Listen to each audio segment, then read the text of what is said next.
Hello नमस्कार, मी अर्चना स्वागत करते तुमचं अर्चनाज क्रिएशन्स अँड व्लॉग या चॅनलमध्ये।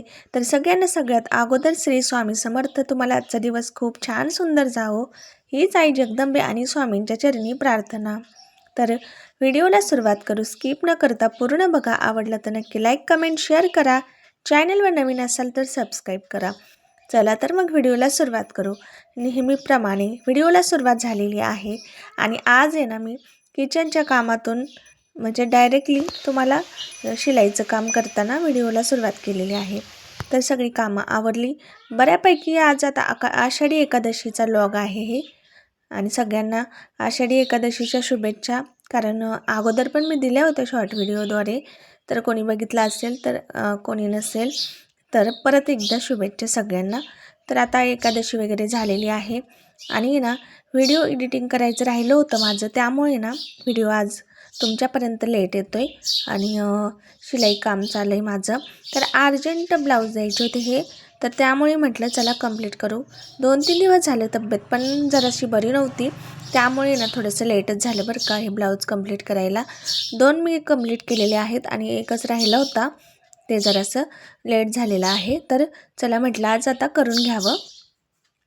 तर आता ऑलमोस्ट आपल्या इकडं ब्लाऊज कंप्लीट झाला आहे। अस्तरचा ब्लाऊज आहे, अस्तर वगैरे सगळं जॉईन करून घेतल्यात मी। आता कटोरी सगळ्या गोष्टी आहेत ना आपल्याला जॉईन करायच्या आहेत। तर व्यवस्थित आणि एकदम फिनिशिंगमध्ये खूप छान आणि मस्त असा ब्लाऊज आलेला आहे। तर आता मी तुम्हाला शेवटला दाखवतेच कसा काय। तर आता ही आहे क्रॉसपट्टी, तर क्रॉसपट्टी वगैरे जोडून घ्यायची। सगळ्यात अगोदर आहे ना मी बाहीच जोडून घेत असते, कारण काय होतं बाही जोडायची असते शेवटी। तर तीच बाही नाही का आपण अस्तरला जर अटॅच करून नाही ठेवली ना खूप जास्त कंटाळा येतो आणि मग थोड्याफार आपल्याकडून चुका होत असतात। म्हणून आहे ना जी अवघड कामं असतात ते आपण अगोदर करून ठेवायची आणि नंतर बाकीची करून घ्यायची, मग आळस पण येत नाही आणि शिवणकाम आपलं एकदम परफेक्ट होतं आणि छान होतं। तर हे बघा किती छान आणि फिनिशिंगमध्ये गळासुद्धा रेडी झालेला आहे आपला आणि व्यवस्थित असा सुंदर लुक आलेला आहे। आणि ब्लाऊजचा म्हणजे कपडा थोडासा सुळसुळीत आहे, त्याला तुम्ही पिनअप करून अस्तर जॉईन करू शकता। तर मी आता पिनअप वगैरे थोड्याफार कमीच लावते, कारण आता गरज पडत नाही, कारण प्रॅक्टिस खूप झालेली आहे माझी।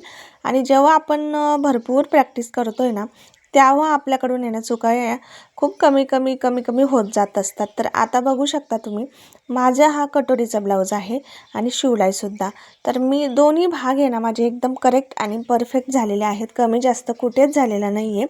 कारण हीच जी गोष्ट असते ती आपली म्हणजे आपल्याला कुठंच शिकायला भेटत नाही, ती आपल्या फक्त प्रयत्नाने होत असते। तर त्यामुळे ना सतत प्रॅक्टिस करत राहायची, प्रयत्न करत राहायचे, एक ना एक दिवस आपलं काम हे परफेक्ट होत राहतं।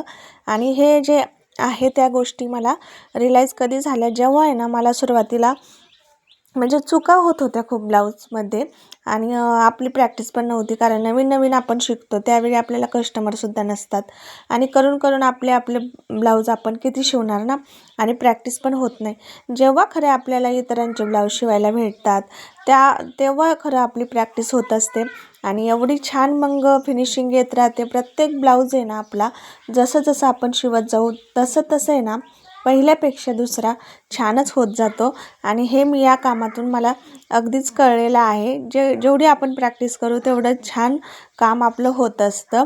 तर आता ज्यांना कोणाला नवीन शिलाई करतात मुली, त्यांना आहे ना सुरुवातीला फिनिशिंग जमत नाही, मग त्या काय करतात कंटाळा करतात, पण कंटाळा करायचा नाही, प्रॅक्टिस करत राहायची आणि एकदम छान सुंदर काम आपल्याला रिझल्ट हे भेटतोच प्रॅक्टिस केल्यानंतर। आणि हे बघा आता माझा ब्लाऊज तर कंप्लीट झालेला आहे। आता मी आहे ना काजे करते आहे आणि काजे आहे ना सुरुवातीला मला करायला पण कंटाळा यायचं बरं का। हे जे काम आहे ना खूप किचकट वाटायचं आणि बटणं वगैरेचं तर होतं, पण काजे करण्याचं पण अवघड काम असतं, कारण कैचीनी बरोबर त्या ठिकाणी व्यवस्थित कट करून त्यानंतर हात शिलाई करायची असते। तर हे बघू शकता कसं काय आणि छान मस्त असं ब्लाऊज आपलं रेडी झालं आहे। तर सुंदर फिनिशिंग आलेली आहे आणि कुठंच कमी जास्त झालेलं नाही, बाहीसुद्धा व्यवस्थित मागचा भाग पुढचा भाग एकदम छान झालेला आहे। आणि सगळे आता रेडी झालेत ब्लाऊज आणि आता देऊन द्यायचेत मला हे सगळे।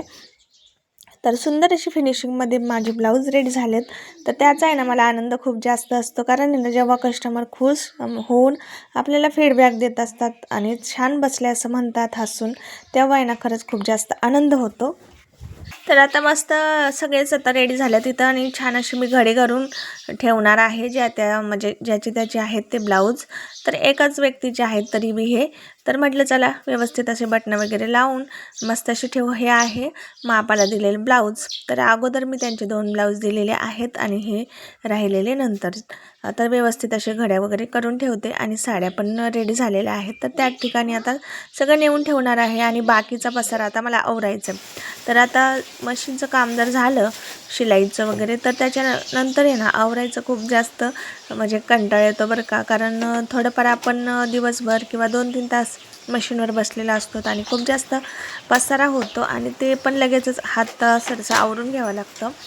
त्यामुळे जरासं कंटाळा येतो. पण आहे ना मी इकडे तिकडे जाण्या अगोदर पहिल्या ह्या ज्या गोष्टी असतात चिंध्या वगैरे खाली पडलेल्या, त्या सगळ्या उचलून व्यवस्थित अशा जिथल्या तिथं ठेवून देत असते. आता हे चिंध्या आहे ना मी एकत्र जमा करून नाही ठेवत, डायरेक्टली आता आम्ही ज्या चुलीपाशी आम्हाला रोज चूल पेटायला लागते ना, त्यामुळं मी चुलीजवळ नेऊन ठेवत असते, जेणेकरून चुलीला पण उपयोगी येतात आणि घरामध्ये पण पसारा होत नाही. कारण याचा तर काही उपयोग करत नाही आम्ही. बाकीचे लोक खूप जास्त उपयोग करतात ह्या चिंध्यांचा उशा वगैरे बनवण्यासाठी. तर आमच्याकडे ऑलरेडी भरपूर काही गोष्टी बनवलेल्या आहेत, त्याच खूप जास्त आहेत. त्यामुळे म्हटलं चला आता हे उगाचच पसारा घरामध्ये ठेवायला नको आणि त्यामुळे मी चुलीपाशी ठेवून देते. आणि नंतर आहे ना आम्ही इकडे जरासं मी आले होते. कसं असतं मशीनवर बसल्यानंतर आहे ना थोडेसे हातपाय कुठं पाठ आपली दुखत असते, मग त्यामुळं काय करायचं थोडासा फेरफटका आपण इकडे तिकडे मारायचा, जेणेकरून आहे ना आपले जे अवघडलेलं अंग असतं ते एकदम मोकळं होतं थोडंसं चाललं फिरल्यानंतर. तर आता त्याचमुळे ना मी इकडे तिकडे थोडासा फेरफटका मारत होती. त्यामुळे इकडे थोडंसं शूट घेतलं वासराचं वगैरे, सगळ्या शेळ्या बिळ्या मग कसं काय चरतायत काय सगळ्या काही गोष्टी मी कॅमेऱ्यामध्ये शूट करत असते इकडे गेल्यानंतर. तर आमचा हा वासरू आता खूप म्हणजे बऱ्यापैकी मोठं झालेला आहे आणि आजूबाजूचा परिसर तुम्ही बघू शकता कसा काय झाला आहे. आणि त्यानंतर आहे ना आता मला खिचडी बनवायची होती, तर व्यवस्थित असं मी क्लीन करून घेतलं इकडे, कारण सकाळी मी बनवली होती गडबडीत आणि तसंच राहिलं होतं हे. तर मग आवरून घेतलं आणि त्यानंतर सगळ्यांना थोडं थोडं मी परत एकदा दिलेली आहे खिचडी. कारण कसे सगळे खातात, काही काही खात नाहीत. म्हणजे ज्याच्या त्याचं कामाचं टायमिंग वेगळा असतो, त्यामुळं कोणी लवकर खातं कोणी उशिरा खातं. आणि दुपारीच्या टायमात थोडीफार खिचडी होती आणि आमटी बनवलेली होती, मी सगळ्यांना दिली जराशी आणि सगळ्यांचं दुपारचं आपलं खाणं झालेलं आहे. आणि आता हा आहे डायरेक्ट दुसऱ्या दिवशीचा व्हिडिओ. तर सकाळी सकाळी आता इकडे उठून मी रविवारचा दिवस होता, अवनीला पण सुट्टी होती, थोडंसं लेटच उठले होते, कणिक वगैरे मळून घेतली आंघोळीनंतर, कारण उपवास पण सोडायचा होता. आणि संडे असल्यामुळे ना आमच्या इकडे जरासं भाजीचा प्रॉब्लेमच येतो, बाजारचा दिवस असतो, त्यामुळे भाजीला पण सध्या काही नाही आहे. आणि त्यामुळे अगोदर पीठ मळून घेतलं आणि नंतर आता पिठलं बनवायचं ठरवलं होतं मी, उपवास पण सोडायचा होता. तर अवनीच्या पप्पाला विचारलं, सगळेजण म्हटले पिठलं बनव, मग त्याच हिशोबाने बनवलं. पार्सल भाजी आणू का बोलले, पण नको म्हटलं मी, चला आता पिठलंच बनवूयात.